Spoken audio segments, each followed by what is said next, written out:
Senhor, te agradecemos e te louvamos pelo dia que o Senhor nos dá.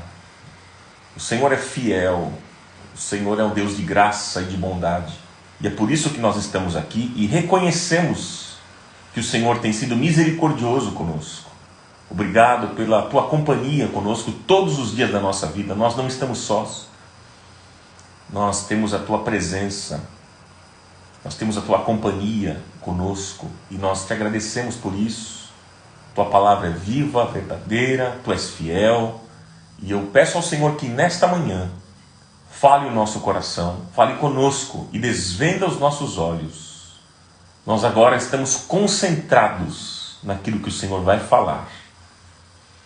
E queremos aprender mais e mais de ti, um pouquinho mais a cada dia. É de glória em glória, é passo a passo, dia a dia.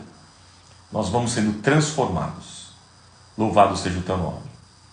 Amém. Amém, amigos. Amém, amém, amém. Então vamos lá. Me responda, você é uma pessoa perfeccionista? Hein? Você é uma pessoa perfeccionista? Responde aí para mim. O tema de hoje é perfeição. Mas me responda, você é uma pessoa perfeccionista? Você se considera? Responde para mim. E esse perfeccionismo, ele é bom ou é ruim? Como é que você pensa em relação a ser perfeccionista? Você é uma pessoa perfeccionista? Vamos lá. Respondam para mim, por favor. Quem é perfeccionista aqui? Olha lá, o pessoal já está respondendo. Sim, sim, muito. A Ina colocou muito, né? A Ed colocou pior que sim. Ed. Vamos lá. Sim, sim. A Aline disse não. A outra Aline Andrade disse não. A Beth Nery disse não. Olha lá. As opiniões aqui. Olha lá. Tô lendo tudo, gente. A Mônica Bonaldi escreveu que sim. A Virgínia Teles disse não. O Lino disse nunca fui. Olha, até tem sim e não. Sim e não. Sim e não. Olha, estou lendo aqui. A Vanessa disse no trabalho sim. O Douglas sim. A Alessandra Lobo disse sim. Algumas vezes atrapalha, outras ajuda. Então, me respondam isso, gente. O perfeccionismo é bom ou é ruim? Respondam para mim, por favor. A Mary disse não. A Lia Bonol disse bastante. Érica, perdeu aqui, a internet travou, perdeu a pergunta. A pergunta está aqui, ó, fixada, vocês podem ler. Eu perguntei, você é uma pessoa perfeccionista? E o perfeccionismo é bom ou é ruim? Vamos lá, depende, estão escrevendo aqui. Tudo em excesso não é bom. Depende. A Neuza disse, acho que sim. A Roseli disse, atrapalha muito. São opiniões diferentes. Às vezes ajuda. Enfim, depende da situação. Dentro de casa é ruim, traz muito desgaste. A Fábia disse, eu acho ruim. A Vi, ela escreveu, às vezes, é ruim pra caramba. A Débora Leal disse que é ruim. Vamos lá. Você busca a perfeição?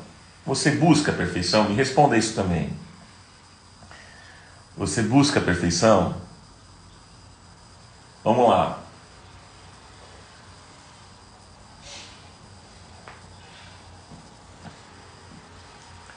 Olha lá. As opiniões bem diferentes aqui, muito legal isso. Tem gente que está dizendo que é bom, tem gente dizendo que é ruim, tem gente que diz depende. Vocês buscam perfeição?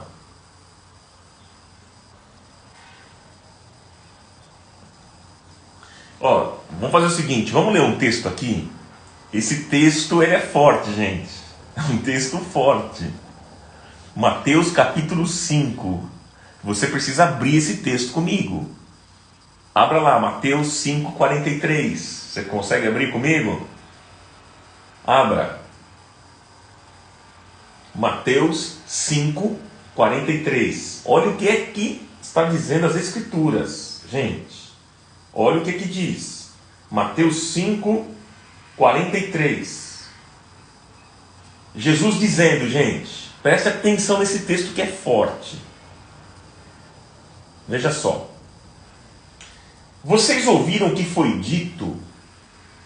Olha só, Jesus está falando, vocês ouviram o que foi dito?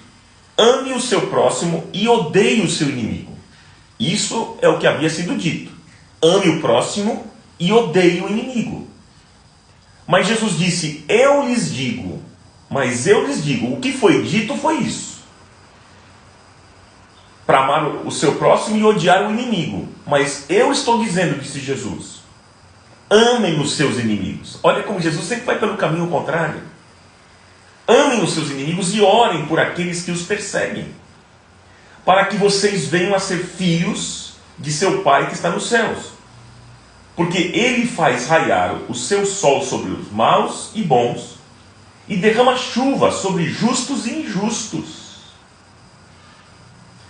Se vocês amarem aqueles que o amam, que recompensa vocês receberão? Até os publicanos fazem isso.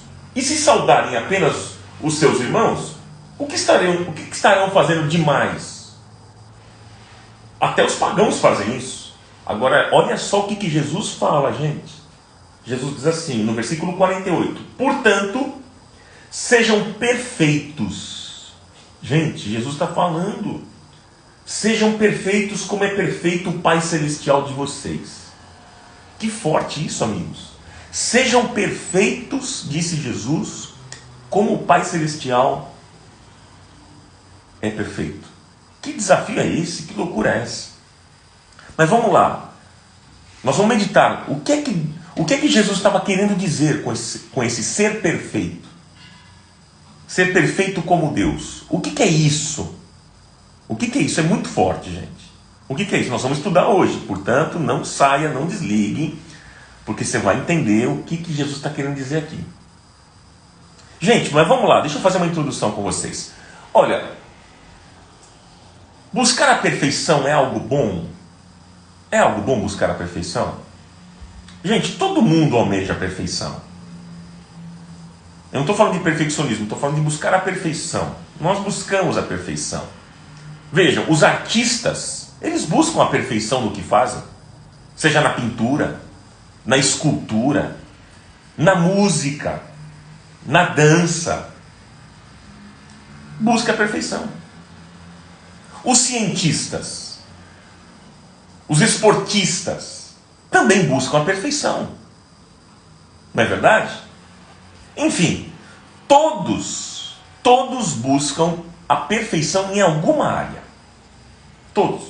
Nós queremos, por exemplo, ser pais perfeitos, cidadãos exemplares, o melhor exemplo nas relações de amizade, em casa, no trabalho, na nossa comunidade de fé. Nós queremos, sim. Agora, deixa eu dizer para vocês aqui, eu espero que vocês não se escandalizem comigo nessa manhã. Não se escandalizem comigo. Eu nunca consegui ser um cidadão perfeito. Espero que isso não te escandalize. Eu já atravessei o sinal vermelho. Seja dirigindo meu carro ou na vida pessoal. Já. Eu já joguei papel fora da janela do carro. Já fiz isso. Não se escandaliza, não. Eu grudei chiclete embaixo da cadeira, lá da carteira da escola. Quem é que nunca fez isso, né? Eu não consegui ser uma pessoa perfeita, confesso para vocês. Eu não consegui ser um pai perfeito, um pastor perfeito. Não, eu não consigo. Não consigo. Eu já fui egoísta nas minhas relações familiares. E com as pessoas em geral. Eu não consegui ser um músico perfeito. Não consigo ser um pregador perfeito.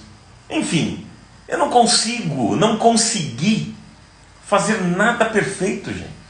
Nada. Não sei você, mas essa é a minha realidade. Estou falando de mim, tá, gente? Falando de mim. Agora, amigos, No texto que a gente leu aqui, Jesus ele disse que nós devemos ser o quê? Perfeitos como Deus é perfeito. Não foi isso que a gente leu? Nós devemos ser perfeitos como Deus é perfeito. Foi o que Jesus disse. Então veja que Jesus ele coloca um alvo diante de nós. Ser perfeito como perfeito é Deus. Aí você pergunta para mim, mas como assim? Ser perfeito como Deus? Gente, convenhamos, né? Esse alvo é praticamente impossível. É impossível. Está longe demais da gente. Está fora do nosso alcance. Será que Jesus entendia? A gente fica pensando assim, será que Jesus entendia que fazendo uma declaração como essa poderia trazer um enorme peso sobre os nossos ombros? Parece que Jesus está colocando um peso na gente. Olha, vocês precisam ser perfeitos que nem Deus é perfeito, hein? Como Deus é perfeito. Vocês precisam ser perfeitos, como perfeito é Deus. É uma loucura isso, gente. Como isso pode acontecer? Será que Jesus, quando ele fez uma declaração dessa, ele entendia que ele poderia jogar um peso na gente? Como é que Jesus pode cobrar isso de nós, sendo que nós somos tão finitos, tão limitados, tão problemáticos? Exigindo que tenhamos o mesmo nível de perfeição de Deus, que tenha um nível de perfeição absoluta. Como? Veja, e agora eu vou dar uma resposta importante para vocês. Quando Jesus disse que nós devemos ser perfeitos, sabe sobre o que ele estava falando? Vamos ver quem é que sabe, coloque aí. Quando Jesus, no contexto aqui, o que é que Jesus estava querendo dizer? Quando ele falou sobre perfeição, alguém poderia dar uma resposta? Vamos ver quem que acerta aqui. Se você lê o texto, você consegue captar. Se você prestou atenção no texto, você consegue captar. Quando Jesus disse que nós devemos ser perfeitos, qual é o contexto? Vocês conseguem? Quem quer se arriscar aí? Vamos lá, escrevam. Eu vou ler aqui. Olha lá. A Alexandra disse santificação. A Cássia disse amar o próximo. A Vanessa, amar e orar pelos inimigos. Acho que é sobre amor. Caráter. Que mais? Vai colocando. Em Jesus somos perfeitos. Andar no caminho dele. Em amar, no amor. Amor. Legal, gente. Respondam. O que é que vocês... De acordo com aquilo que a gente leu aqui, tá? A resposta está no próprio texto, gente. Vamos lá. No amor. Nas suas ações para o bem. Sendo obedientes à palavra. Estou lendo o que vocês estão escrevendo. Boa. Então, aqui o pessoal, a maioria acertou. Quando Jesus disse que nós devemos ser perfeitos, ele estava falando sobre o amor. Ele está falando aqui do amor, gente. Ele está dizendo o seguinte, veja, presta atenção. Ele estava dizendo que amar as pessoas que nos fazem bem não tem virtude nenhuma. Você amar quem é bom com você não tem virtude.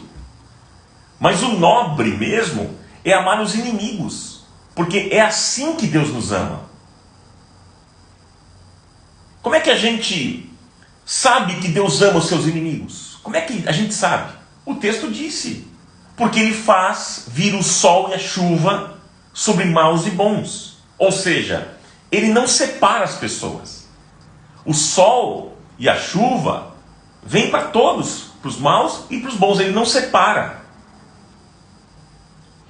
Isso mostra que Deus ama todos. Todos. E Jesus aqui, em outras palavras, ele está dizendo para a gente fazer o mesmo. Ir pelo mesmo caminho. O que é que Jesus estava querendo dizer sobre amar? O que é que Jesus estava querendo dizer, amigos? É que quem ama, presta atenção, essa frase resume aqui as coisas que nós vamos tratar. Anote isso. O que é que Jesus estava querendo dizer sobre amar? É o seguinte, é que quem ama pode ter todos os defeitos do mundo, mas experimentou a perfeição de Deus. É isso. Quem ama pode ter todos os defeitos do mundo, mas experimentou a perfeição de Deus. É isso que Jesus está querendo dizer. Porque o amor cobre uma multidão de pecados. Os que amam podem ter 1000 defeitos, mas o amor deles supera esses defeitos. Ou seja, a pessoa se torna perfeita porque ela ama.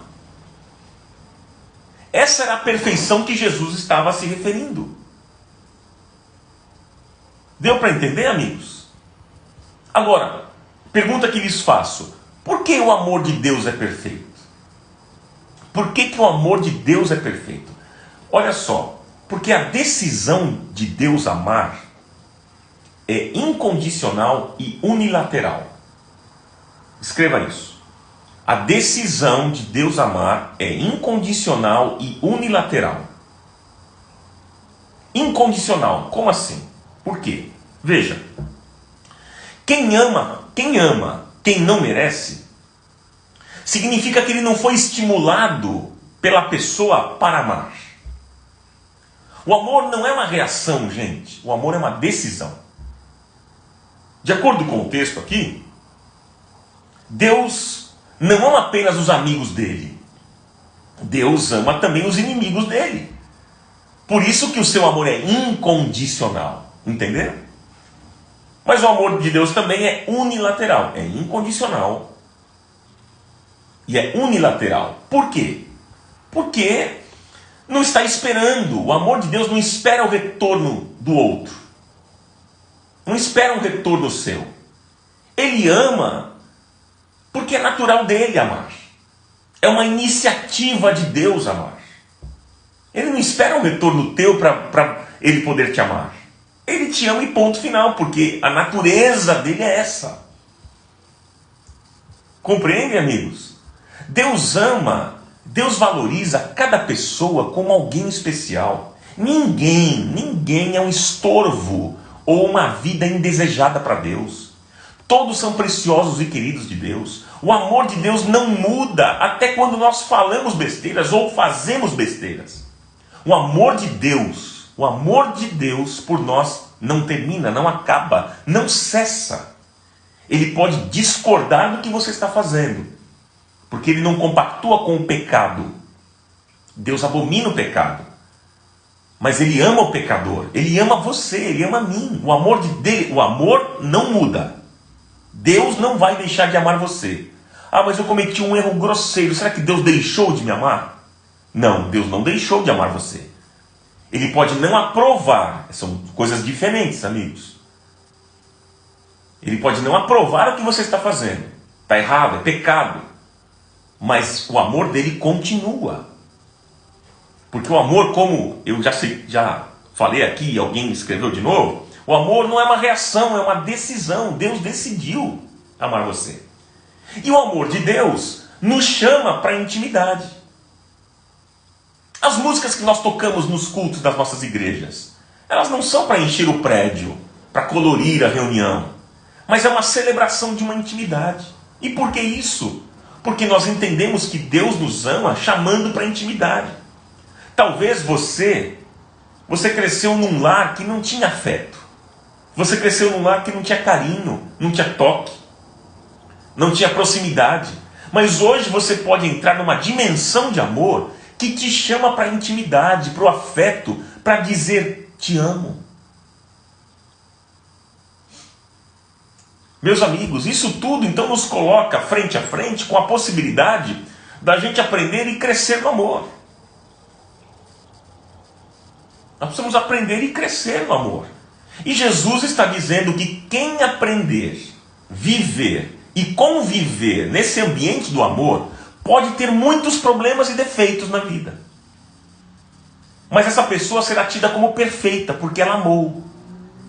Gente, a lógica do amor de Deus não é uma lógica contábil.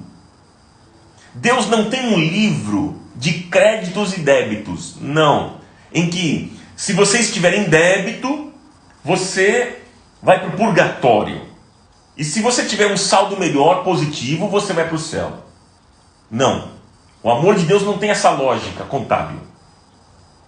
E na lógica de muitos evangélicos, é a seguinte: se você tiver um saldo positivo com Deus, você vai ter mais bênção, você vai ter mais prosperidade, você vai ter mais proteção na família, né? As coisas boas acontecendo com você, porque você tem crédito com Deus. Essa é a lógica que muita gente têm na cabeça, esse tipo de evangelho, dos méritos, da meritocracia. Mas o texto mostra o contrário. Ou seja, Deus não vai punir de acordo com a lei. O verdadeiro amor joga fora o livro de crédito e débito. Joga fora. Isso para nós é muito complicado, porque a gente só consegue pensar amor. Gente, a gente só consegue pensar amor fazendo valer. Ou fazendo por merecer. A gente só pensa amor assim. Eu preciso fazer alguma coisa para conquistar esse amor. Você não precisa fazer nada para conquistar o amor de Deus. Você precisa crer no amor de Deus por você. Tem um filme, vai exemplificar o que eu estou falando aqui para vocês. Um filme muito interessante, chamado Amadeus. Um filme chamado Amadeus.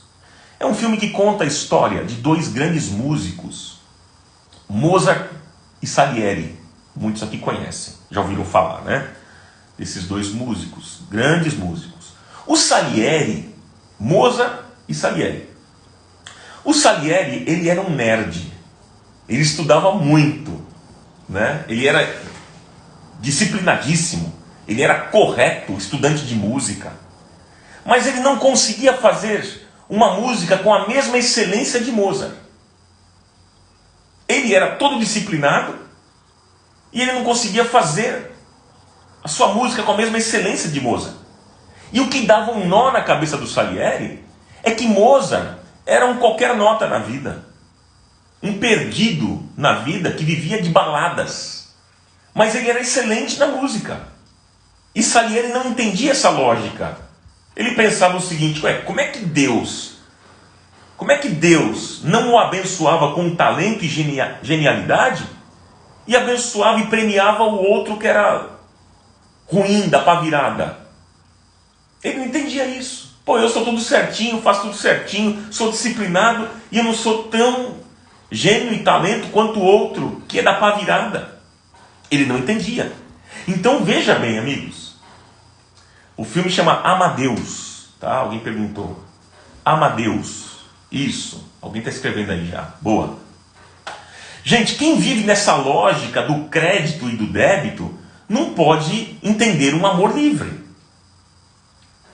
Às vezes, nós não entendemos porque Deus é bom com gente que, no nosso entender, deveria ser punido. A gente não entende. Por que Deus não mata aquele fulano? Por que Deus não põe a mão, uma doença, uma praga naquele fulano? Por que ele é bom com aquilo? É a mesma lógica. Nós funcionamos assim. A teologia da prosperidade. Sabe o que a teologia da prosperidade diz? Que Deus tira dos ímpios para dar para os bons. Essa teologia é equivocada. Equivocada. A verdade é que Deus dá e abençoa também no ímpio. E nós, que nos consideramos bons, nós entramos numa crise. Porque a gente se acha tão bom. Então a gente não consegue entender por que Deus é bom com todo mundo. Então agora, gente, dá para entender por que existe gente que consegue ser carinhoso com animais e intolerante com as pessoas. Você já viu isso?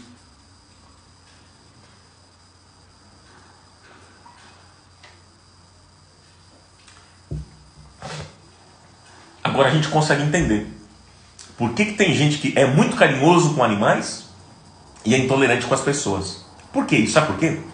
Porque com as pessoas a gente faz juízo, a gente julga, a gente acha que o outro não pode ser abençoado. A gente acha que o outro que deveria ter câncer, o outro que deveria ter doença, o outro que deveria morrer, o outro que deveria ter hemorroida. O outro. Veja, no Antigo Testamento, eu estou falando de hemorroida aqui, porque é o seguinte, olha só, eu vou contar uma curiosidade para vocês aqui. No Antigo Testamento, era comum as pessoas orarem pedindo a Deus hemorroidas para os inimigos. Sabia disso? E tem gente que é extremamente cuidadosa com gato O camarada é extremamente cuidadoso com o gato, com o cachorro, com o carro dele. Mas é uma pessoa fria, intolerante com as pessoas. A relação dessas pessoas com os animais e com as coisas se torna melhor porque não tem esse juízo que passa nos outros, do tipo, essa pessoa não pode ser abençoada. Por isso que a relação é melhor com o animal ou com as coisas. Tem um exemplo bíblico muito interessante, Jonas, vocês conhecem? Jonas, ele não conseguia entender por que Deus quis ser bom com o povo de Nínive. Ele não entendeu essa loucura de Deus. Por que Deus queria ser bom com o povo de Nínive? E a Bíblia diz que Deus se arrependeu daquilo que ele falou contra Nínive. E Jonas não conseguia entender, porque na cabeça dele, os moradores de Nínive eram uns malditos que deveriam morrer. E aí sabe o que aconteceu com Jonas? Ele se afeiçoou por uma planta que dava para ele sombra e proteção. Ele ficou apaixonado por uma planta. Ele queria destruição para o povo de Nínive e ficou apaixonado por uma planta. E sabe o que aconteceu? Anote o texto aí, Jonas capítulo 4, versículos 7 a 11. Sabe o que aconteceu? Diz o seguinte, que na madrugada do dia seguinte, Deus mandou uma lagarta atacar aquela planta e aquela planta secou. E Deus trouxe um vento oriental muito quente e o sol bateu na cabeça de Jonas a ponto dele quase desmaiar. E com isso Jonas desejou morrer. E ele disse o seguinte, Jonas disse, para mim seria melhor morrer do que viver. Aí Deus disse para Jonas, olha, você tem alguma razão para estar tão furioso por causa dessa planta, Jonas? E ele respondeu para Deus, claro que sim, claro que eu tenho, estou furioso a ponto de querer morrer. Ele queria morrer por causa da planta. Aí o Senhor disse para ele, você tem tanta pena dessa planta, embora você não tenha podado, nem tenha feito ela crescer. Ela nasceu numa noite e numa noite morreu. E contudo, Jonas, Nínive tem mais de 120 mil pessoas que não sabem nem discernir, nem distinguir a mão direita da mão esquerda, além de muitos rebanhos. Não deveria, disse o Senhor, não deveria eu ter pena dessa grande cidade? Sabe o que estava acontecendo, gente? Em outras palavras, Deus estava dizendo para Jonas o seguinte, vou resumir. Jonas, você chorou e se compadeceu por uma planta. Queria tirar a própria vida por causa de uma planta. E você está com raiva que eu tenha misericórdia e amor por 120 mil pessoas? Não tem sentido, gente. Não tem lógica. Tem gente dizendo, olha só, tem gente dizendo por aí que a ira de Deus, ela vai se manifestar sobre o nosso país e a destruição virá. Mas como é que alguém pode profetizar uma destruição dessas sem lágrima nos olhos? Esse não é o discurso de Jesus. Esse não é o discurso de Jesus que se compadece das nossas dores e que nos amou quando ainda éramos pecadores, quando éramos inimigos de Deus.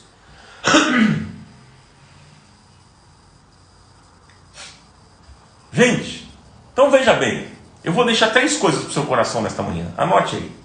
3 coisas. Como é que nós podemos nos tornar perfeitos no amor? Você quer ser perfeito no amor? Como é que a gente consegue? Como é que nós podemos nos tornar perfeitos no amor? Esse é o desafio. Você quer anotar? Primeiro, quando agimos com mais misericórdia do que justiça.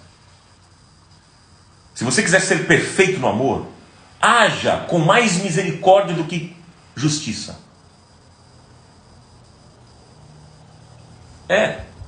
Não tente andar na risca da lei. Porque se você andar assim na risca da lei, você não vai ser perfeito. Você será um demagogo, um hipócrita. Não adianta ser correto no que faz em nome da religião, se junto com isso não há um coração cheio de amor e cheio de misericórdia. Amigos, nós fomos chamados por Deus para sermos agentes da graça e não agentes da justiça. O justiceiro de Jesus. Não. A religião é um perigo porque ela nos torna muito justos, mas ela tira de nós a misericórdia. E religião sem misericórdia é farisaísmo. Os fariseus, eles eram os mais corretos e justos na sua época. Eles jejuavam 24 horas, 2 vezes por semana, e davam o dízimo de tudo. Até do sal que comiam. Eles eram fiéis em tudo, gente. Fiéis em tudo. Eles andavam na risca da lei. Mas eles não eram perfeitos de acordo com a ótica de Jesus. Por que eles não eram perfeitos? Porque eles não amavam. Eles andavam na risca da lei, tudo certinho. Mas eles não amavam. Então aquilo para Jesus não tinha sentido. Eles não eram perfeitos. De acordo com o olhar de Jesus, como a gente viu nesse texto. Por isso que eu e você temos um desafio pela frente. Nós precisamos agir com mais amor, mais misericórdia em relação às pessoas. Nós precisamos orar pelas pessoas, como diz o texto. Nós precisamos ter compaixão das pessoas, perdoar as pessoas. Há uma frase que eu já citei aqui numa outra situação, uma outra ministração aqui, uma frase que diz que nós parecemos animais quando nós matamos, parecemos homens quando julgamos, mas parecemos Deus quando perdoamos. Por outro lado, seja também misericordioso e paciente com você mesmo. É com os outros e com você. Seja paciente com você. Não entre naquela neura de tentar ser uma pessoa perfeita e sem erros em tudo que você faz, porque você vai se sentir mal, asfixiado, culpado. Calma, calma, Deus está fazendo uma obra na sua vida. É passo a passo, é dia a dia, de glória em glória. Lembre-se o seguinte, todos nós temos limitações, temos defeitos, todos. Mas, procure amar. Ame, ame, ame. Porque se você amar, os seus defeitos serão encobertos, porque você ama. É assim que Deus faz, gente. Ele ama. E a perfeição de Deus é o amor. Segundo, anote aí. Segundo, como é que nós podemos nos tornar perfeitos no amor? Eu falei primeiro que nós precisamos agir com mais misericórdia do que justiça. Segundo, anote, quando conseguimos ver o melhor nas pessoas e não o pior. Veja o melhor nas pessoas e não o pior. Que desafio, né? Que desafio. Porque eu digo isso porque a nossa tendência, qual é? A tendência é a gente querer encontrar só coisas boas nas pessoas que a gente quer bem. Em quem a gente gosta, que a gente quer bem, a gente só encontra coisas boas. Quem a gente ama, a gente gosta de tudo que a pessoa faz. Não é verdade? Agora, quem a gente despreza, tudo que a pessoa faz é ruim. Você já percebeu isso também? E quando a gente despreza alguém, até o cheiro dessa pessoa nos incomoda. Não é verdade isso? O tom da voz nos irrita. A presença da pessoa incomoda, é desagradável. Quando a gente não suporta o outro, a gente assume a seguinte postura. Eu não sei o que... É dessa maneira aqui, ó, dessa maneira. Olha, eu não sei o que você vai dizer, mas eu já vou dizendo que eu sou contra. Quando a gente não suporta alguém, a gente assume essa postura. Olha, eu nem sei o que você vai dizer, mas o que você tiver para dizer, eu já quero dizer que eu não concordo. Eu sou contra. Agora, por outro lado, os meus amigos, eu os enxergo como pessoas que são ótimas, maravilhosas, verdadeiras, melhores exemplos. E a mensagem de Jesus aqui para nós é de tentarmos ver coisas boas nos outros que nós detestamos, que nós desprezamos. Porque Jesus viu o melhor nas pessoas que nem eram melhores exemplos. Jesus viu o melhor neles. Posso dar exemplo para vocês? Olha só, por que Jesus entregou a tesouraria do grupo lá dos discípulos, entregou para Judas? Por quê? Porque ele conseguiu ver em Judas o que os outros não viam.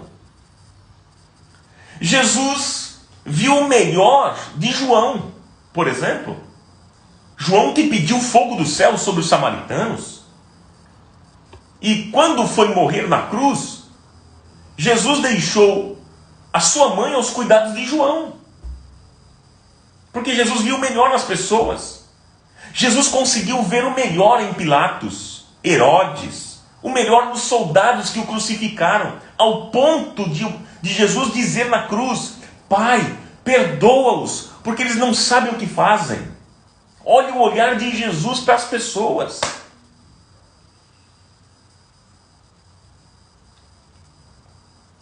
Olhe o olhar de Jesus por mim e por você. Jesus, gente cruel, fazendo maldade com Jesus, Pilatos, Herodes, os soldados querendo crucificar, e Jesus vendo o melhor, dizendo: Pai, tem misericórdia, perdoa eles, porque eles não sabem o que fazem. Pergunto a você, qual é a pessoa que você mais despreza, hein? Qual é a pessoa que você mais despreza na vida hoje? Posso dar um conselho aqui? Faça um exercício de ver o que essa pessoa tem de bom. Faça um exercício. Sabe por quê? Porque quando nós fazemos isso, nós saímos de um sentimento que é uma mera reação e nós começamos a amar de verdade, gente. Cada pessoa tem coisas boas dentro dela. É assim que Deus nos vê, gente. Como uma pérola a ser resgatada, um potencial a ser investido. E Ele faz o que for necessário para que você, que já foi desprezado na vida, se sinta amado e querido por Ele. Esse é o amor de Deus por mim e por você. É o perfeito amor. Terceiro e último que eu deixo para você aqui nesta manhã. Terceiro e último. Você quer anotar? Como é que nós podemos nos tornar perfeitos no amor? Primeiro, agindo com mais misericórdia do que justiça. Segundo, vendo o melhor nas pessoas e não o pior. E terceiro, para você anotar aí, quando começamos a aprender com Deus a amar. Quando começamos a aprender com Deus a amar. Nós precisamos aprender com Ele a amar, gente. O nosso amor é perfeito, sabe quando? Quando a gente imagina e deseja um futuro melhor para os nossos desafetos. Quando a gente amaldiçoa alguém, o que é que nós estamos querendo dizer com isso? Quando você amaldiçoa alguém, o que é que você quer dizer com isso? Quando nós amaldiçoamos alguém, nós estamos dizendo que nós desejamos que o futuro dessa pessoa seja um futuro de desgraça. Mas quando nós abençoamos alguém, nós estamos querendo dizer que nós desejamos que o futuro dessa pessoa seja um futuro bom, um futuro de paz. Então, gente, qual é o melhor projeto que eu tenho para o meu inimigo? Qual é o melhor projeto? Que ele se desgrace? Que ele seja destruído? Que ele experimente a ruína? Que a vida dele seja uma vida miserável? Esse é o maior projeto que eu tenho para o meu inimigo? Ou você prefere que ele mude de atitude e que tenha um futuro melhor? Gente, há dois tipos de oração que você pode fazer hoje. Há dois tipos de oração que você pode fazer hoje. A primeira oração qual é? Você pode dizer assim: Senhor, Tu sabes que eu fui enganado, Tu sabes que eu fui maltratado pelo fulano. Eu oro pedindo para que o Senhor o amaldiçoe e traga sobre ele o que ele merece e que ele receba em dobro tudo aquilo que ele me fez. Mas o que eu te pedi, Senhor, o que eu pedi para ele, meça para mim também, que eu mesmo receba, se eu errar algum dia com o meu próximo. Essa oração, gente, é uma oração, justa. A oração tem que ser justa, né? Aquela coisa, faz para ele, Senhor, se eu fizer também, o Senhor me maltrate, faça a mesma coisa comigo. Mas tem outro tipo de oração. Você pode escolher. Eu falei duas orações. Você pode escolher essa que eu acabei de orar aqui, ou a segunda oração. que você pode orar assim: Senhor, eu tenho visto como aquele fulano tem me enganado e tem maltratado. Mas eu venho te pedir nessa manhã, Senhor, que o Senhor mude o coração dele através da tua bondade. Ele tem um lado bom, Senhor. Ele tem traços da tua bondade. O envolva, Senhor, com o teu amor. Que a misericórdia que tem alcançado todos os dias também alcance essa pessoa. Eu creio pela fé que ele será um canal de bênção para outras pessoas. Essa oração é melhor. Essa oração é melhor. Gente, a única prática que tem força de transformar o mundo. Você quer ver o mundo transformado? Quer? Você quer ver a sua família sendo transformada? A sua igreja sendo transformada? Os seus relacionamentos sendo transformados? A única prática que tem força de transformar o mundo é a prática do amor. A Bíblia diz que nós não devemos desprezar a bondade, a tolerância e a paciência de Deus, porque é a bondade de Deus que leva o homem ao arrependimento. Romanos 2,4. O que nos torna sobrenaturais não é a nossa natureza angelical. O que nos torna sobrenaturais não é a natureza angelical, não é isso. O que faz uma pessoa espiritual não é ela ficar andando aí pelos cantos e pelo Brasil mandando os recados de Deus. Não é isso que torna alguém espiritual. Não. O que faz uma pessoa espiritual é ela sentir no coração o amor de Deus e viver este amor. Mas sentir o amor de Deus não por aqueles que fazem o bem, porque isso é fácil, não tem virtude nisso. Mas é pelos inimigos. O sistema do mundo diz que as pessoas, elas valem pelo que elas possuem. Esse é o sistema do mundo. Mas Deus quer que a gente aprenda a valorizar as pessoas por quem elas são. O sistema do mundo diz que o comportamento mais sensato é guardar. Mas Deus diz que o lindo é perdoar. O do mundo diz que guardar o rancor, guardar ressentimentos é o melhor. Mas Deus diz que o melhor é quando a gente perdoa, não quando a gente revida. O sistema do mundo diz que o melhor comportamento, o mais sensato, é a gente guardar coisas, acumular. Mas Deus diz que o lindo é quando a gente se doa, é quando a gente doa. O sistema do mundo diz que quanto mais a gente tem poder, mais a gente manda. Mas Jesus quer nos ensinar a servir e a nos doar. Isso é maravilhoso, gente. Quem ama de verdade, eu vou encerrar aqui dizendo isso. Quem ama de verdade pode até ter muitos erros e defeitos, mas Deus o terá por perfeito. Quem ama de verdade pode até ter muitos erros e defeitos, mas Deus o terá por perfeito. Aquele que ama é nascido de Deus, porque Deus é amor. 1 João 4, 7 e 8. Depois leia. E eu encerro aqui para a gente orar. Eu encerro aqui. Você deseja ser perfeito? Mas eu não estou me referindo aqui na perspectiva humana, não é isso. Eu estou perguntando outra coisa. Você deseja ser perfeito na maneira de Deus? Você quer ser perfeito no amor?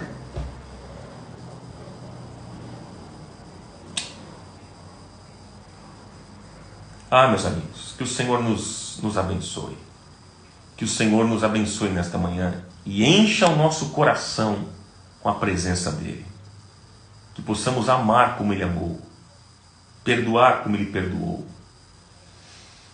Que seja assim, no nome santo e poderoso de Jesus. Eu quero orar com você nesta manhã. Pai, em nome de Jesus eu oro e te louvo pela tua palavra mais uma vez ministrada nesta manhã. Obrigado porque o Senhor nos ama incondicionalmente, de maneira incondicional e unilateral, como nós aprendemos. Porque o teu amor não depende do nosso amor. O teu amor por nós não depende de amarmos a ti. O Senhor simplesmente decidiu nos amar. E obrigado por este amor. Este amor nos constrange, como dizia Paulo.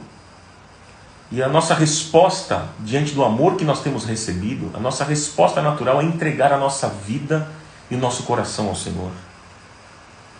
Obrigado por este amor. Obrigado por tua graça. Obrigado, Senhor, pela tua presença. E eu peço nesta manhã que o Senhor nos encha com o teu amor. Enche o nosso coração com este amor. Eu quero conhecer mais deste amor. Eu quero viver mais esse amor. Que seja assim na minha vida e na vida dos meus irmãos. Que possamos amar aquelas pessoas que estão ao nosso redor, os nossos familiares, os nossos amigos, até mesmo os nossos inimigos, que temos tantas dificuldades e logo nós desejamos o mal para muitos deles, mas nós vimos hoje que essa não é a atitude de Jesus. Quem busca a perfeição precisa amar, e nós entendemos isso hoje, e nós queremos caminhar no amor. Ajuda-nos, Pai, leva-nos a esta compreensão sobre o amor nesta manhã, e dá-nos graça. Eu peço ao Senhor que continue abençoando todos aqueles que estão aqui nesta live, esses irmãos que têm acompanhado todos os dias, semana após semana, têm acompanhado os temas que estamos conversando e abordando. Que o Senhor abençoe cada um deles. O Senhor guarde a vida de cada um deles. Que a tua bênção, a bênção do Senhor que vem para trazer riqueza, para enriquecer e não para destruir. A bênção do Senhor que enriquece e não traz desgosto, não traz dores. Esta bênção alcance a vida de cada pessoa nesta manhã. A bênção do Senhor. Que a tua mão esteja presente na vida de cada pessoa. Que eles sejam guardados neste final de semana. Sejam abençoados por ti. Que eles sejam alimentados pelo Senhor através da palavra. Que o Senhor fale ao coração deles. E que segunda-feira, ao voltarmos outra vez com as lives, Pai, que o Senhor continue a falar a nossa vida e nosso coração. É isso que nós desejamos. Em nome de Jesus, eu te agradeço e eu te louvo, porque eu sei que o Senhor sempre ouve as nossas orações. Eu sei que o Senhor está realizando uma obra poderosa na nossa vida. Em nome de Jesus, eu oro e te agradeço. Amém, amém e amém.